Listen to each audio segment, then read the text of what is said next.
నమస్తే, welcome to four sides TV up front news. నేను మీ సంపత్ కుమార్. ముందుగా బులెటిన్ హెడ్లైన్స్ చూద్దాం. సత్యసాయి జిల్లాలో దారుణం, ఓ వ్యక్తిని హత్య చేసిన దుండగులు.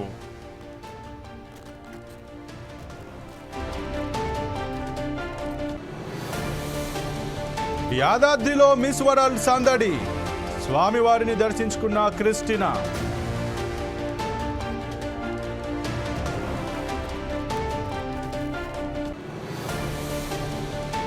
కదిరిలో ఘనంగా బ్రహ్మోత్సవాలు, నరసింహుడి ఆలయంలో భక్తుల రద్దీ.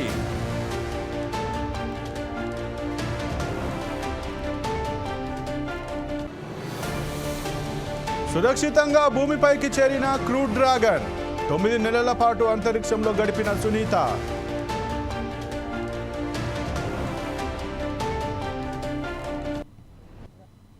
శ్రీ సత్యసాయి జిల్లా కదిరి ఖాద్రి లక్ష్మీ నరసింహస్వామి బ్రహ్మోత్సవాలు ఘనంగా సాగుతున్నాయి.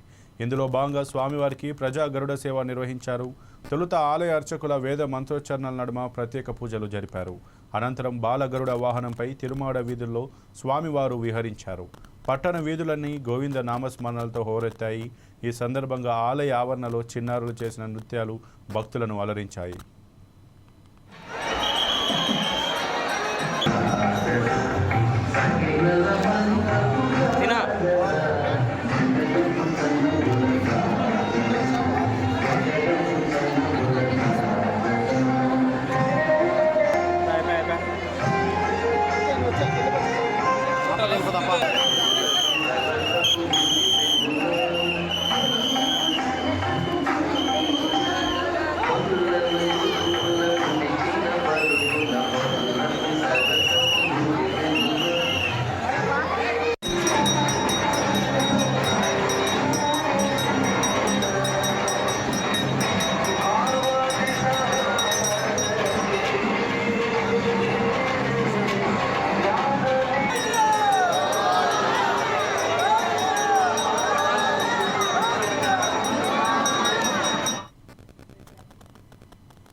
శ్రీ సత్యసాయి జిల్లాలో దారుణం చోటు చేసుకుంది. హిందూపురం మండలం మలుగురు చెరువు కట్ట కింద ఓ వ్యక్తి దారుణ హత్యకు గురయ్యాడు. కోట ప్రాంతానికి చెందిన సద్దాం అనే వ్యక్తి మృతదేహంగా గుర్తించారు. కొడవలతో కిరాతకంగా నరికినట్లు పోలీసులు తెలిపారు. బైక్పై తీసుకెళ్లి అర్ధరాత్రి హత్య చేసినట్లు ప్రాథమిక విచారణలో పోలీసులు వెల్లడించారు. హత్యకు గల కారణాలను ఆరా తీస్తున్నారు. శాంతినగర్కు చెందిన షేక్ మహమ్మద్ షఫీ అనే వ్యక్తిని అదుపులోకి తీసుకొని విచారిస్తున్నట్లు తెలుస్తోంది.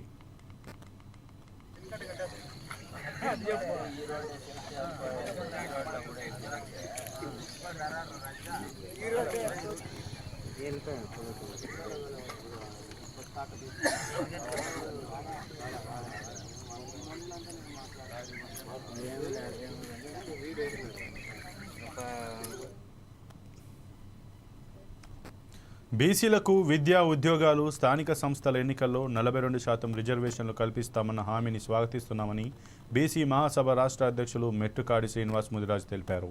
రాహుల్ గాంధీ చేసిన కామారెడ్డి డిక్లరేషన్కు కట్టుబడి అసెంబ్లీలో చట్టబద్ధం చేస్తూ తీర్మానం చేయడంపై ఆయన హర్షం వ్యక్తం చేశారు. దీనికి కేంద్రం ఆమోదముద్ర వేస్తోందని ఆశాభావం వ్యక్తం చేశారు. ప్రతిపక్షాలు కూడా నాకు తెలిసినంత వరకు అందరూ కూడా దాన్ని ఏకగ్రీవంగా ఆమోదించిండ్రు. ఇక్కడి నుంచి గవర్నర్ ఆమోదంతో కేంద్ర ప్రభుత్వానికి పార్లమెంట్లో బిల్లును ప్రవేశపెట్టి ఆమోదింపజేయడానికి పంపే ప్రక్రియ ప్రారంభమైంది. తెలంగాణ బీసీ మహాసభ తరపున సమన్యాయం కోరే మాకు ఇదొక ఊరట. 42% స్థానిక సంస్థల రిజర్వేషన్ పునాది పడ్డదంటే తప్పనిసరి రాజ్యాధికారానికి ఇది ఒక తొలిమెట్టు, విజయం సాధించినట్లే. వాస్తవంగా 58% ఉంది. కాకపోతే రాజ్యాంగబద్ధంగా 50% వరకే రిజర్వేషన్లు, ఒక బార్ ఉంది, కులమానం ఉంది. కాబట్టి దానికి అమెండ్మెంట్ జరగాల్సి ఉంటుంది. తెలంగాణ బీసీ మహాసభ తరపున ఈ ప్రయత్నాన్ని పూర్తిగా మద్దతు పలుకుతూ, సంఘీభావం తెలుపుతూ హర్షిస్తున్నాం. ఇకపోతే దీన్ని పార్లమెంట్లో చట్టం కార్యరూపంగా అప్రూవ్ కావాలంటే షెడ్యూల్ 9లో ఇది పొందుపరచాలి. షెడ్యూల్ 9లో పొందుపరిచిన తర్వాత ఆర్టికల్ 31లో మళ్ళీ చేర్చాలి. అంటే ఇది రాజ్యాంగ సవరణలతో కూడుకున్న అంశం. రాజ్యాంగ సవరణలు చేయాల్సిన అవసరం ఉంది. ఎందుకంటే 52%, 50% మించకుండా అలా రిజర్వేషన్లు ఉంటాయి. అయినా కష్టసాధ్యం ఏం కాదు. ఈ సందర్భంగా నేను అన్ని రాజకీయ పార్టీలకు మద్దతు ఇచ్చిన వాళ్ళందరూ కూడా ధన్యవాదాలు తెలుపుతూ, అన్ని రాజకీయ పార్టీలకు, అధికార పార్టీకి నేను చేసే విజ్ఞప్తి అనుకోండి, డిమాండ్ ఏంటంటే, అయ్యా మీరు నేను కొట్టినట్టు చేస్తాను, వేడిసినట్టు చేస్తాను అనకుండా, మేమందరం చేసినాం, మా బాధ్యత తప్పింది, ఇప్పుడు కేంద్ర ప్రభుత్వం మీద ఉందని వాళ్ళ భుజాల మీద నెట్టకుండా ఇక్కడున్న బీజేపీ పార్టీ వీళ్ళు కూడా కలిసి రావాలి. మొత్తం అఖిలపక్షము, అధికార పక్షము, మిత్రపక్షము, ప్రతిపక్షం అందరూ కూడా బృందంగా వెళ్ళి ఖచ్చితంగా ప్రధానమంత్రిని, సంబంధిత శాఖ వాళ్ళని కలిసి, ఇక్కడ దాదాపు ఉన్న మొత్తం ఎంపీలు కూడా దీంట్లో భుజస్కంధాలపైన వేసుకొని బీసీల పైన ఉన్న ప్రేమను చిత్తశుద్ధితోన కార్యరూపం దాల్చేటట్లు చేయాలి. శాసనసభలో బిల్లును ప్రవేశపెట్టడం, తదుపరి శాసన మండలిలో కూడా దాన్ని ఆమోదింపజేసుకొని. సిద్దిపేట జిల్లా హుస్నాబాద్లో కాంగ్రెస్ సీనియర్ నేత బొమ్మ వెంకన్న 6వ వర్ధంతిని ఘనంగా నిర్వహించారు. ఈ కార్యక్రమంలో కాంగ్రెస్ పార్టీ నేతలు పాల్గొన్నారు. నాగారం రోడ్డులో ఉన్న వెంకన్న విగ్రహానికి పూలమాలలు వేసి నివాళులర్పించారు.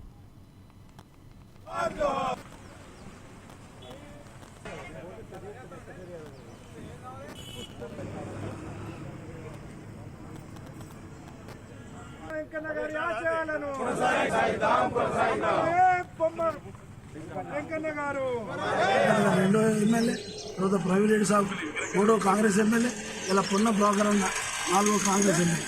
ఈ నలుగురి టైంలో హుస్నాబాద్ ఆనాటి ఇందుర్తి అలాంటి హుస్నాబాద్ అభివృద్ధి అయింది.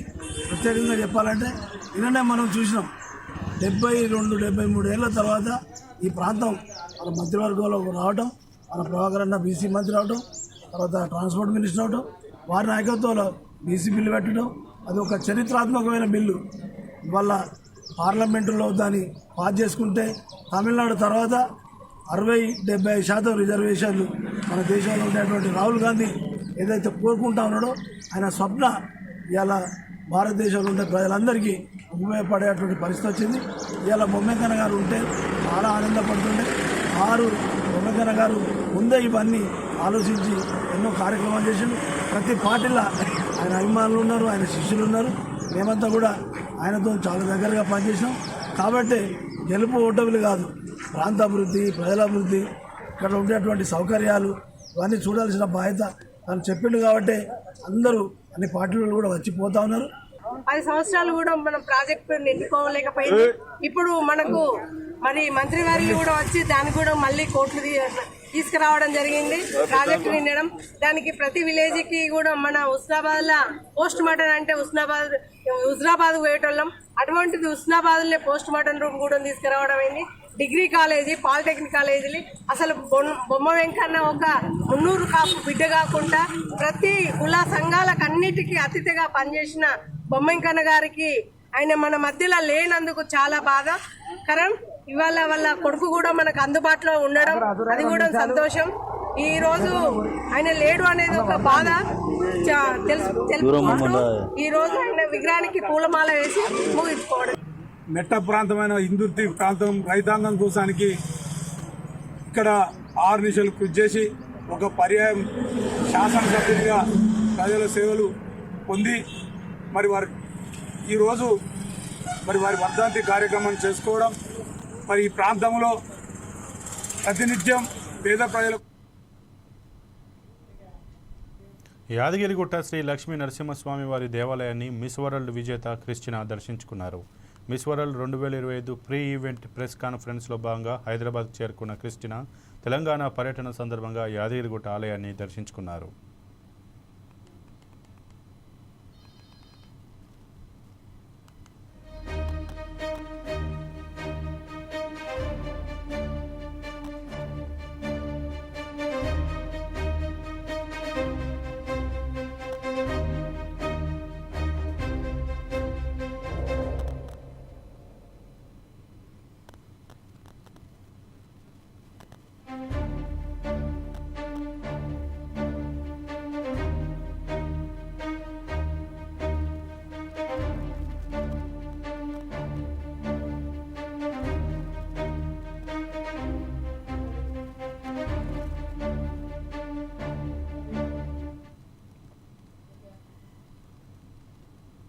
సుదీర్ఘ నిరీక్షణకు తెరపడింది. 8 రోజుల యాత్ర కోసం అంతర్జాతీయ అంతరిక్ష కేంద్రానికి వెళ్లి 9 నెలలు అక్కడే చిక్కుకుపోయిన భారత సంతతికి చెందిన సునీత విలియమ్స్తో పాటు మరో 3 వ్యోమగాములు సురక్షితంగా భూమిని చేరుకున్నారు.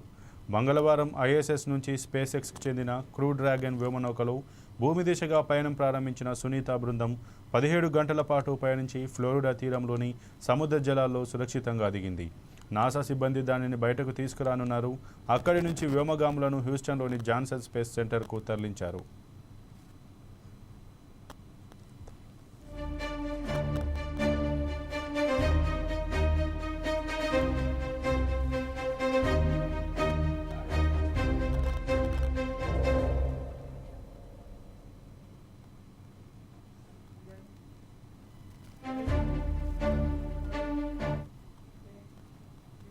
గ్రామాలను అభివృద్ధి చేయాలనే లక్ష్యంతో అప్పులు చేశామని తెలంగాణ సర్పంచుల సంఘం జాయింట్ యాక్షన్ కమిటీ అధ్యక్షుడు సుర్వి యాదయ్య అన్నారు. కాంగ్రెస్ ప్రభుత్వం పెండింగ్ బిల్లులు విడుదల చేయాలని ఆయన డిమాండ్ చేశారు.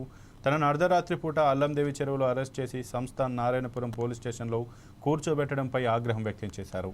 కాంగ్రెస్ పార్టీ ప్రజాపాలన ఇదేనా, ఇందిరమ్మ రాజ్యం ఇదేనా అని ప్రశ్నించారు.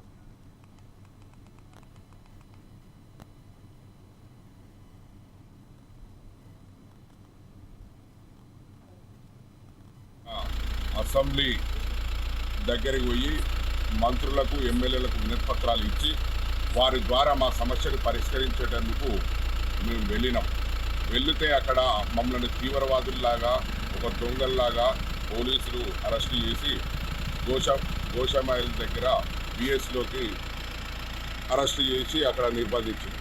ఆ తర్వాత మమ్మల్ని రాత్రి 7:30-8 గంటలకు అక్కడి నుంచి వెళితే మా జిల్లా అయిన యాదాద్రి భువనగిరి జిల్లా నారాయణపురం మండలం అల్లందేవి చెరువు గ్రామానికి వచ్చి మేము నిద్రిస్తున్న ప్రాంతంలో దాదాపు సుమారు 1 గంటల రాత్రి మా ఇంటి దగ్గరికి పోలీసులు వచ్చి మిమ్మల్ని సార్ రమ్మంటుందని చెప్పడం జరిగింది. అంటే గౌరవ ముఖ్యమంత్రి గారు రేవంత్ రెడ్డి గారిని అడుగుతున్నాం, ఇది ప్రజాప్రభుత్వం ప్రజాపాలన అంటే మమ్మల్ని మా ప్రభుత్వం అధికారంలోకి రాగానే సర్పంచ్లను గౌరవంగా చూస్తా అన్నది ఇదే నా గౌరవం. పోలీసులతో అరెస్టులు చేయించి పోలీస్ స్టేషన్లో కూర్చోబెట్టడమేనా మీ గౌరవం? మాకు ఇందిరా పార్క్ కాడో మా సర్పంచుల సమస్యలపై ధర్నా చేయించి ఆ ధర్నాలో మేము అందరం మీ పక్షాన ఉండి మేము పోరాటం చేస్తాం అని సర్పంచులకు నమ్మించి మోసం చేసి అధికారంలోకి రాగానే కనీసం మా సర్పంచుల పెండింగ్ బిల్లుల మీద ఒక స్పష్టమైన ప్రకటన చేయలేదు. అదేవిధంగా ఈ అసెంబ్లీ సమావేశాలు జరుగుతున్నాయి. ఈ సమావేశంలోనైనా మా చర్చించి మా సమస్య పరిష్కరిస్తున్నాం. కానీ అది కాదు, మా ఇండ్ల దగ్గరికి పోలీసులను పంపించి మేము నేరస్తుల్లాగా, ఒక క్రిమినల్ లాగా, ఒక దొంగల్లాగా మమ్మల్ని అరెస్ట్ చేయించడం ఇది అన్యాయం. కాబట్టి ఇది ప్రజాప్రభుత్వం కాదు, ఇది రాక్షస ప్రభుత్వం, రాక్షస పాలన కొనసాగుతుందని పోలీసులతో మమ్మల్ని మా గొంతు నొక్కేయడం అనేది కూడా ఇది సరైనది కాదు. బిల్లులు చెల్లించాలని నిన్న